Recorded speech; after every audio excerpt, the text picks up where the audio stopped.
क्या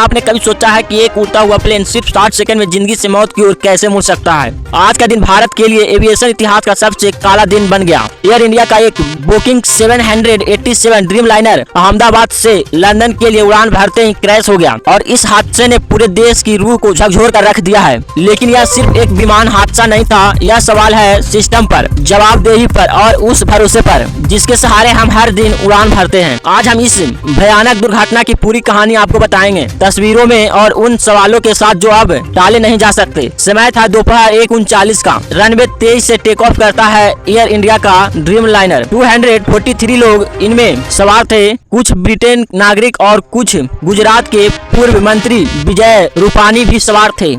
मगर सिर्फ 50 सेकंड बाद विमान क्रैश कर जाता है। अहमदाबाद के मैदानी इलाके में स्थित डॉक्टर हॉस्टल के बिल्डिंग पर जिस वक्त प्लेन गिरा, अंदर डॉक्टर्स मेंस में खाना खा रहे थे। कल्पना कीजिए, एक आम आदमी दोपहर अचानक कब्रिस्तान में बदल जाती है। यह हादसा कैसे हुआ? क्या पायलट की गलती थी या तकनीकी ने जवाब दे दिया? 2 पायलट थे इन फ्लाइट में, कैप्टन सुमित सबरवाल और को पायलट क्लाइव कुदर। टेक ऑफ के 20 सेकंड बाद पायलट ने माई डे का अलर्ट दिया, यानी विमान में गंभीर तकनीकी खराबी थी। कुछ रिपोर्टर्स के मुताबिक हो सकता है बर्ड हिट यानी पक्षियों का टकराव हुआ हो। विमान की नाक ऊपर थी, टेक ऑफ अधूरा रहा और फिर वह सीधा जा गिरा मेंस के ऊपर। एक माँ की पुकार सुनिए, उनका बेटा उस बिल्डिंग में खाना खा रहा था। मेरा बेटा बच गया, मगर उसके कमरे के दोस्त सब जल गए। रमीला बहन की आवाज किसी भी माँ के दिल को हिला सकती है। एक बहन की चीख सुनिए, भावना, जिसकी बहन उसी विमान में थी। जाते जाते बहन ने मैसेज किया, मैं बैठ गई फ्लाइट में, और फिर खामोशी। अब सवाल यह है कि क्या ये एक